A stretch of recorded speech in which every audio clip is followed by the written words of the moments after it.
നമസ്കാരം. എല്ലാ പ്രിയപ്പെട്ടവർക്കും പുതിയൊരു റീഡിങ്ങിലേക്ക് സ്വാഗതം. ഇന്നത്തെ നമ്മുടെ റീഡിങ്ങിൽ നോക്കാൻ പോകുന്നത് വളരെയധികം വേദനയോടെ ഹൃദയം തകർന്നു നിൽക്കുന്ന ചില സാഹചര്യങ്ങളിൽ ഹൃദയസ്പർശിയായ പല കാര്യങ്ങൾ കൊണ്ട് നിങ്ങളുടെ ജീവിതത്തിൽ ബന്ധങ്ങളെ യോജിപ്പിക്കുന്നതിന് വേണ്ടി ഈ പ്രപഞ്ചശക്തി നിങ്ങൾക്കായി നൽകുന്ന ചില സൂചനകളെ പറ്റിയാണ്. നിങ്ങൾ ആഗ്രഹിക്കുന്ന ആ ഒരു വ്യക്തി ജീവിതത്തിലേക്ക് മടങ്ങി വരണം എന്ന് തീവ്രമായിട്ട് ആഗ്രഹിക്കുന്നവർക്ക് വേണ്ടിയാണ് ഈ ഒരു റീഡിങ്. അവരില്ലാതെ ഒട്ടും തന്നെ മുന്നോട്ട് പോകാനായിട്ട് കഴിയുന്നില്ല. സദാ അവരുടെ ചിന്തകൾ മനസ്സിനെ നോവിക്കുന്ന സിറ്റുവേഷനിലൂടെയാണ് കടന്നു പോകുന്നത്. എന്ത് ചെയ്യണമെന്നറിയാത്ത അവസ്ഥയിലൂടെയും കടന്നു പോകുന്നു. അത്രയ്ക്ക് പ്രധാനപ്പെട്ട ആളായിട്ട് ജീവിതത്തിൽ അവരെ കാണുന്നുണ്ട്. അവരുടെ പോലെ മറ്റൊരാളെയും കാണാനും സാധിക്കുന്നില്ല. അതായത് മറ്റൊന്നിലേക്ക് മനസ്സ് ചായുന്ന ഒരവസ്ഥ ഇപ്പോഴില്ല. വളരെ നിഷ്കളങ്കമായിട്ട് മാത്രം ചിന്തിച്ചുകൊണ്ടിരിക്കുകയാണ്. പ്രധാന ലക്ഷ്യമായിട്ട് തന്നെ കാണുന്നത് അവരോടൊപ്പമുള്ള സന്തോഷമുള്ള നിമിഷങ്ങൾ. അത് സ്വപ്നം കണ്ട് മുന്നോട്ട് പോവുകയാണ്. എത്രത്തോളം ജീവിതത്തോട് നീതി പുലർത്താമോ അത്രത്തോളം തന്നെ നീതിയോടെയാണ് നിങ്ങളിപ്പോൾ കടന്നു പോകുന്നത്.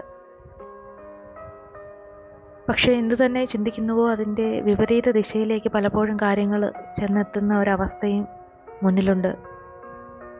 വളരെ നിഷ്കളങ്കമായ സ്നേഹം നിറയെ കൊടുക്കുവാനുണ്ട്. എന്നാൽ അത്രയ്ക്ക് തിരിച്ചു കിട്ടുവാനോ നിങ്ങളെ അത്രയ്ക്ക് മേൽ ഉൾക്കൊള്ളുവാനോ പലപ്പോഴും സാധിക്കുന്നില്ല അവർക്ക്. ജീവിതത്തിലെ എല്ലാവർക്കും അവരുടേതായിട്ടുള്ള വഴികൾ ഉണ്ട്. എങ്കിലും നിങ്ങൾ മനസ്സിൽ പറയുന്നു, എൻ്റെ വഴി ആ വ്യക്തിയുമായിട്ട് പങ്കിടാൻ മാത്രമാണ് ആഗ്രഹിക്കുന്നതെന്ന്. ആ ഒരു വഴിയിൽ മാത്രമേ സഞ്ചരിക്കുവാനായിട്ട് ആഗ്രഹിക്കുന്നുള്ളൂ. നിങ്ങളുടെ മനസ്സ് ശാന്തമായിട്ട് നിലകൊള്ളാൻ ശരിക്കും സമയമായിട്ടുണ്ട്. ആകുലതകളെല്ലാം അകറ്റണം. പല കാര്യങ്ങളും ബോധ്യപ്പെട്ടു, ഇനിയും പലതും ബോധ്യപ്പെടും. തെറ്റും ശരിയും ഒക്കെ തിരിച്ചറിയുവാനുമുണ്ട്. തകർന്ന ഹൃദയത്തെ ഒന്നിപ്പിക്കാൻ നിങ്ങൾക്ക് ശരിക്കും സാധിക്കുക തന്നെ ചെയ്യും. ഹൃദയസ്പർശിയായിട്ടുള്ള പല കാര്യങ്ങളും നിങ്ങൾ അനുഭവിക്കുകയും ചെയ്യും. ഈ പ്രപഞ്ചശക്തി നിങ്ങൾക്കായി നല്ല മാറ്റങ്ങൾ തന്നെ കൊണ്ടുവരുന്നുണ്ട്. ഒരുപാട് കാര്യങ്ങൾ മുന്നിൽ വരുമ്പോൾ ഹൃദയം ഒരുപക്ഷെ തകർന്നേക്കാം. ആ സമയത്തും നമ്മൾ മനസ്സിലാക്കണം, അത് അപ്പോഴും മിടിച്ചുകൊണ്ടേയിരിക്കും, അതൊരിക്കലും നശിക്കുന്നില്ല. ചിലപ്പോൾ കരുതും എല്ലാ ബന്ധവും അവസാനിച്ചെന്ന്. പക്ഷെ മുന്നോട്ട് തന്നെ പോകും. അതങ്ങനെ തന്നെയാണ്. വീണ്ടും സ്നേഹിക്കുവാനുള്ള ആ ഒരു ശക്തി അത് നിങ്ങളുടെ ഉള്ളിൽ തന്നെയുണ്ട്. അത് നിങ്ങൾക്ക് കണ്ടെത്താനായിട്ടും സാധിക്കും. ദുഃഖത്തിൽ മുഴുകി ഒരിക്കലും ഇരിക്കരുത്. അങ്ങനെ ഇരുന്നത് കൊണ്ട് ഒരു കാര്യവുമില്ല എന്ന് മനസ്സിലാക്കുക. നമ്മുടെ ചുറ്റുപാടും എന്താണ് നടക്കുന്നതെന്ന് അറിഞ്ഞുകൊണ്ടേയിരിക്കണം. മാറ്റി വെച്ചിട്ടുള്ള ഒരുപാട് കാര്യങ്ങളുണ്ട്. തിരക്കുകൾക്കിടയിൽ പല കാര്യങ്ങളും ഉപേക്ഷിച്ച് കളഞ്ഞു. ആ കാര്യങ്ങളൊക്കെ ഭാവിയിൽ വലിയ നേട്ടങ്ങൾ നൽകുന്ന ചില കാര്യങ്ങളാണ്. അതിനെപ്പറ്റി ഒന്ന് ഓർത്ത് നോക്കുമ്പോൾ തന്നെ പല കാര്യങ്ങളും എത്രത്തോളം വില മതിക്കുന്നതാണെന്ന് മനസ്സിലാക്കാനായിട്ട് സാധിക്കും. കണ്ടില്ലെന്ന് നടിച്ച് മാറ്റി നിർത്തിയത്. വളരെ ഇഷ്ടത്തോടെ തന്നെ പല കാര്യങ്ങളിലേക്ക് മനസ്സിനെ മാറ്റിപ്പിടിക്കാനായിട്ട് തീർച്ചയായിട്ടും നിങ്ങൾക്ക് സാധിക്കും.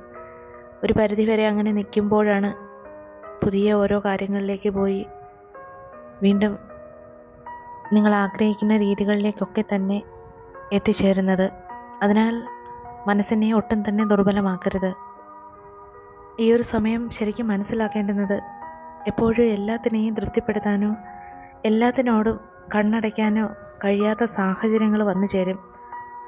പലപ്പോഴും നല്ല പ്രതികരണവും നിശബ്ദതയും ക്ഷമിക്കാൻ തയ്യാറായ മനസ്സും എല്ലാം കൃത്യമായ സമയത്ത് ഉണ്ടാവണം.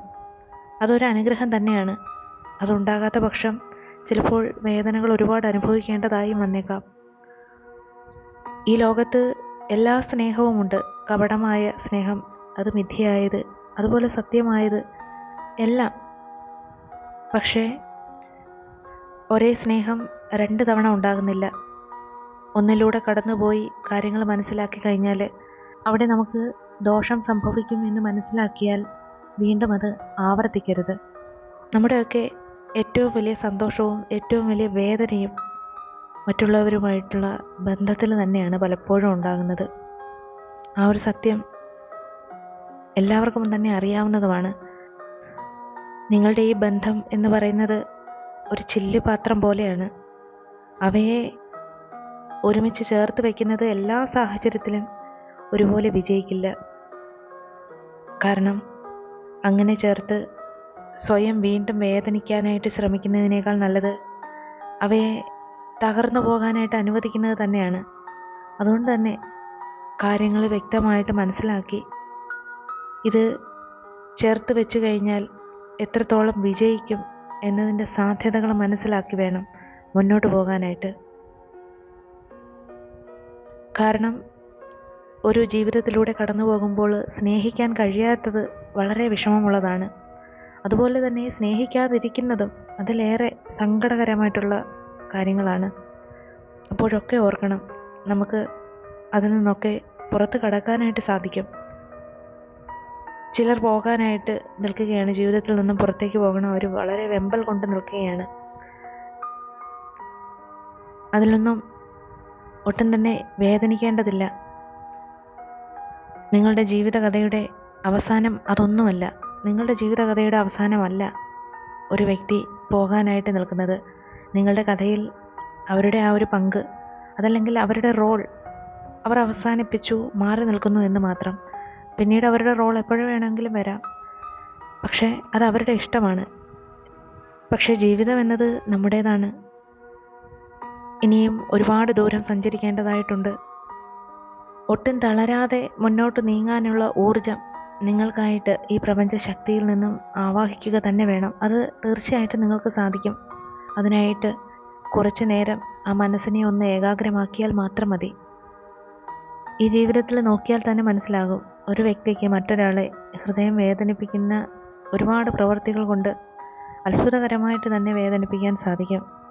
എന്നാൽ ആ വ്യക്തികളെ തന്നെ ചെറിയ കാര്യങ്ങളുടെ പേരിൽ സ്നേഹിക്കാനും കഴിയും. നിങ്ങളുടെ വേദന ഒരുപക്ഷെ അവരറിയാതെ പോകുന്നതിന് കാരണം ജീവിതത്തിൽ അവരുടെ ആ അഭാവം കൊണ്ട് തന്നെയാണ്. എന്തൊക്കെ തന്നെ അനുഭവങ്ങളിലൂടെ കടന്നു പോയാലും ഈ ജീവിതത്തിൽ നിന്നും ഇതിനെ മുറിച്ചു മാറ്റാനായിട്ട് മനസ്സുകൊണ്ട് ഒരിക്കലും പറ്റാത്ത അവസ്ഥകളുണ്ട്. അവരോടൊപ്പം എപ്പോഴും ഉണ്ടായിരിക്കാൻ കഴിയാത്തതിനാൽ അവരോടൊപ്പമുള്ള ഒരുമിച്ചായിരിക്കുന്ന സ്വപ്നം മനസ്സിലെപ്പോഴും കണ്ട് സംതൃപ്തിയിൽ എത്തുന്നവരുമുണ്ട്. നിങ്ങളുടെ ആ ഒരു ഊർജം ഇപ്പോൾ നോക്കിക്കഴിഞ്ഞാൽ ആ ഒരു പ്രണയത്തിലേക്ക് വീണ അവസ്ഥ, സ്നേഹബന്ധത്തിലേക്ക് തീവ്രമായിട്ടുള്ള അവസ്ഥയിൽ നിങ്ങൾ കടന്നു പോയിക്കൊണ്ടിരിക്കുകയാണ്. അത് ശരിക്കും ഒരു മെഴുകുതിരി പിടിക്കുന്നത് പോലെ തന്നെയാണ്. തുടക്കത്തിൽ അത് ചുറ്റുപാടിനെ മൊത്തം പ്രകാശമുള്ളതാക്കി, നിറമുള്ളതാക്കി നിലനിർത്തി, ചുറ്റുമുള്ളതെല്ലാം വളരെ മനോഹരമാക്കി കാണാനായിട്ടും സാധിച്ചു. പിന്നീട് അത് ഉരുകാൻ തുടങ്ങിയപ്പോൾ, ഒരു മെഴുകുതിരി ഉരുകുമ്പോൾ നമുക്കറിയാം അതിൻ്റെ ചൂട് വേദനിപ്പിക്കുകയും ചെയ്യുന്നുണ്ട്.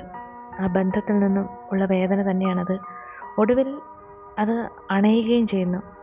ചുറ്റുപാടും ചിലപ്പോൾ മുമ്പത്തേക്കാൾ ഇരുണ്ടതായിട്ട് തോന്നിയേക്കാം ഇപ്പോൾ. അതുമാത്രമല്ല, പൊള്ളലേറ്റ വേദനയും അനുഭവിക്കേണ്ടി വരുന്നുണ്ട്. നാം മനസ്സിലാക്കേണ്ടുന്ന സത്യം തന്നെ, ഈ സ്നേഹം എന്നത് ഒരിക്കലും സ്വാഭാവികമായിട്ടുള്ള മരണത്തിൽ മരിക്കുന്ന ഒന്നല്ല.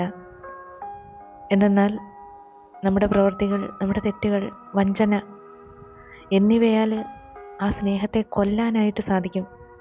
അതല്ലെങ്കിൽ അതിനെ മുറിവേൽപ്പിക്കുവാനായിട്ട് സാധിക്കും. അങ്ങനെയാണ് പ്രണയം മരിക്കുന്നത്. അല്ലാതെ സ്വാഭാവികമായിട്ട് ഒരു വ്യക്തിയുടെ മരണം ഒരിക്കലും രണ്ട് വ്യക്തികൾ തമ്മിലുള്ള പ്രണയത്തെ നശിപ്പിക്കുകയില്ല. ഇതൊക്കെ ഓരോ ജീവിതത്തിലെയും അനുഭവങ്ങൾ തന്നെയാണ്. ഈ സ്നേഹിച്ചിട്ടും പ്രണയിച്ചിട്ടുമൊക്കെ തോറ്റുപോകുന്നത് ഒരിക്കലും സ്നേഹിക്കാതിരിക്കുന്നതിനേക്കാൾ നല്ലത് തന്നെയാണ്. അത്രയും അനുഭവങ്ങൾ ജീവിതത്തിൽ വന്നെത്തുകയാണ്. ചിലപ്പോൾ കണ്ണുനീർ വന്നേക്കാം. അത് ശരിക്കും ഹൃദയത്തിൽ നിന്ന് തന്നെയാണ്. ആർക്ക് വേണ്ടി നാം ഹൃദയത്തിൽ വെളിച്ചം വെച്ച് കാത്തിരിക്കുന്നുവോ അപ്പോഴെല്ലാം വേദനാജനകമായിട്ടുള്ള സാഹചര്യങ്ങളിലൂടെ ചിലപ്പോൾ കടന്നു പോയേക്കാം. സന്തോഷത്തിൽ നിന്നും ദുഃഖത്തിൽ നിന്നും എല്ലാം സ്വയം സംരക്ഷിച്ച് സ്ഥിരതയോടെ നിലനിൽക്കാനായിട്ട് നമുക്കാവണം. അത് തീർച്ചയായും നിങ്ങൾക്ക് സാധിക്കും. അതിനായിട്ട് ഈ പ്രപഞ്ചശക്തി അനുഗ്രഹിക്കുക തന്നെ ചെയ്യും.